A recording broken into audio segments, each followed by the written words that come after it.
Pusat Pelaporan dan Analisis Transaksi Keuangan menemukan aliran dana sebesar 195 miliar rupiah dari luar negeri ke rekening bendahara 21 partai politik di tanah air. Meski tidak merinci daftar partai politik yang dimaksud, PPATK memastikan terjadi peningkatan transaksi dari luar negeri pada tahun 2022 hingga 2023. Pada tahun 2022, penerimaan dana sebesar 83 miliar rupiah dan meningkat tajam pada tahun 2023 sebesar 195 miliar rupiah. Selain itu, PPATK juga menemukan laporan transaksi besar dari luar negeri yang melibatkan para caleg terdaftar. Ada 100 daftar caleg yang transaksinya dianalisis PPATK dan menemukan ada penerimaan dana senilai 7,7 triliun rupiah. Ini dari 21 partai politik kita temukan, itu tahun 2022 itu ada 827 8.270 transaksi. Kemudian meningkat di tahun 2023 ada 9.164 transaksi. Jadi mereka juga termasuk yang kita ketahui menerima dana dari luar negeri ya. Teman-teman bisa lihat di sini di tahun 2022 penerimaan dananya hanya 83 miliar, kemudian meningkat di tahun 2023 menjadi 195 miliar. Sudah bersiap jurnalis Kompas TV Leo Taufik di kantor Bawaslu Jakarta. Leo, apa tanggapan dari Bawaslu soal temuan dari PPATK yang terkait dengan aliran dana kampanye mencurigakan dari luar negeri yang jumlahnya hingga ratusan miliar rupiah?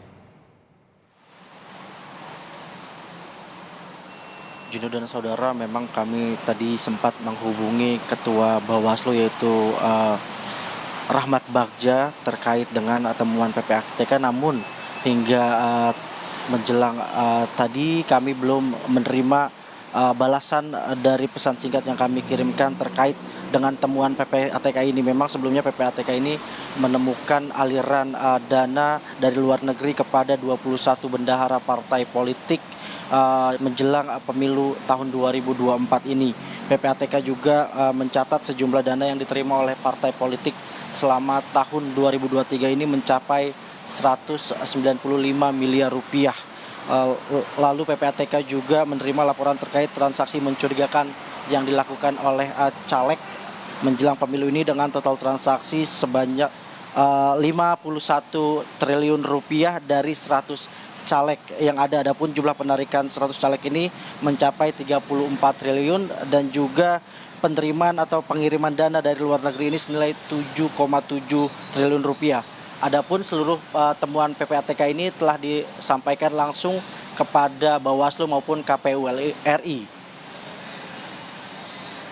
Juno. Ya, Leo, terkait dengan adanya pelaporan yang masuk di Bawaslu, bagaimana Bawaslu menanggapi adanya pelaporan Capres Anies dan juga Capres Ganjar terkait dengan dugaan penyerangan pribadi Capres pada saat debat ketiga? Ya, Juno dan saudara, memang setiap laporan yang masuk ke Bawaslu ini oleh Bawaslu ini akan diteliti dahulu sesuai dengan peraturan Bawaslu Republik Indonesia nomor 7 tahun 2022 ini tentang penanganan temuan dan laporan pelanggaran pemilihan umum. Tujuannya untuk melihat apakah syarat formil dan material laporan sudah terpenuhi atau belumnya. Nantinya laporan pelanggaran pemilu ini akan diproses paling lama 7 hari kerja sejak pelaporan dugaan pelanggaran pemilu yang telah diajukan. Memang Bawaslu ini berkomitmen untuk memproses seluruh temuan maupun laporan yang masuk dari ke kantor Bawaslu baik tingkat daerah maupun tingkat pusat sesuai dengan syarat-syarat yang berlaku ini. Juno. Terima kasih atas laporan Anda, jurnalis Kompas TV Leo Taufik dari kantor Bawaslu Jakarta.